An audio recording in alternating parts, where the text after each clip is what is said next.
cara untuk masukkan rajah dan juga jadual. Okey, pertamanya kita pergi di bahagian mana kita nak masukkan rajah. Kemudian boleh pergi pada insert, pictures, this device dan pilih gambar yang hendak dimasukkan. Sebagai contoh saya masukkan ini. Kemudian kita boleh adjust untuk kecilkan dia sebagai contoh. Okey, kecilkan gambar. Okey, kemudian biasanya saya akan pilih yang ini, in front of text, supaya saya boleh gerak-gerakkan lah di mana saya nak masukkan. Okey, kemudian saya akan pergi ke bahagian bawah ni untuk caption. Okey, kita boleh pergi ke references, insert caption. Okey, masukkan rajah. Jika English boleh masuk figure, tapi kalau rajah tak ada, label di sini kita gunakan new label, type rajah. Okey, so automatik dia akan meletakkan yang pertama sebagai rajah 1 dan kita klik OK lah.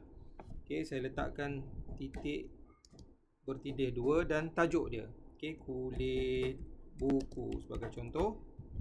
Okey, kemudian boleh letakkan di tengah atau boleh resize apa font yang kita nak guna pakailah.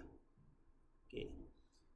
Dan di dalam teks, sekiranya kita nyatakan sebagai contoh rajah 1 menunjukkan gambar penulis, saya boleh letakkan di mana saya nak guna pakai. Sebagai contoh di sini rajah 1, tapi saya tak type rajah 1.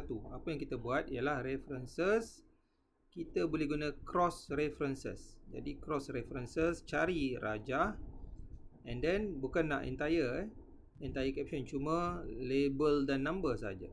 Okey, insert, nampak dia dah masuk di situ rajah 1, and then close. So apa yang akan dia buat, rajah 1 menunjukkan gambar penulis. Okey, itu cara masukkan rajah. Kemudian untuk jadual pun sama, lebih kurang sama kaedah dia. Okey, kita masukkan jadual, insert, table. Okey, masukkanlah apa table yang kita nak dekat sini Okey, sebagai contoh apa-apa table lah. Okey. Okey, bilangan lelaki contohnya, lelaki dan wanita, 10, 20. Ini contoh saja. Apa-apa jadual lah kita boleh masukkan. Okey, so saya tak nak dia. Okey, gitu So boleh resize juga table ni, nak kecilkan ke dan sebagainya. Okey, boleh resize, boleh letakkan di mana kita nak lah. Sebagai contoh, kalau saya nakkan dia tengah, saya adjust dia di sini lah. Okey, center. Okey, jadual kebiasaannya tajuk jadual berada di bahagian atas. Kalau rajah berada di bahagian bawah. So again kita akan pakai juga tajuk jadual. So insert caption, kita tak nak pakai rajah Nampak automatik dia letakkan sebagai rajah 2 kalau ini ialah rajah. Tetapi kali ini kita nak masukkan jadual.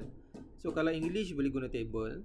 Kalau tak ada jadual lagi, boleh gunakan new label. Kita nak masukkan jadual, dan OK. OK, nampak automatik jadual 1 sebab ini ialah yang pertama. So nampak dia keluar di situ jadual 1 titik bertindih 2. Apa ni nama jadual inilah, bilangan mengikut jantina. Ini contoh saja. So kita boleh letakkan dia di bahagian tengah. Okey, select kita boleh select ni dan letakkan di bahagian tengah. Boleh resizekan font apa yang kita nak. Boleh tukar teks dan size, dan kalau tak nak italic boleh tukar dan sebagainya lah. Warna pun boleh tukar. Dan sama macam rajah tadi, kalau nak masukkan dia, kita nak sebut dia jadual 1 menunjukkan apa. So kita boleh gunakan di sini references, cross references Okey, pilih jadual. Okey, kita pilihlah, kalau ada banyak jadual sini, kita pilih dulu jadual yang mana. Dalam kes ini cuma ada satu saja, jadual 1. Saya tak nak dia sebut entire caption, cuma label dan number. Nak insert as hyperlink pun boleh, kalau tak nak pun tak apa. Okey, insert. Okey, close. Okey, tengok dekat atas ni dia dah keluar jadual 1 menunjukkan spacebar lah Jadual 1 menunjukkan jumlah pelajar lelaki dan pelajar perempuan. Kalau kita select hyperlink tadi, bermakna kalau kita tekan control, nampak dia akan keluar cursor tangan tu. Bermakna kalau kita klik, dia akan terus ke jadual berkenaan. Okey, semoga bermanfaat.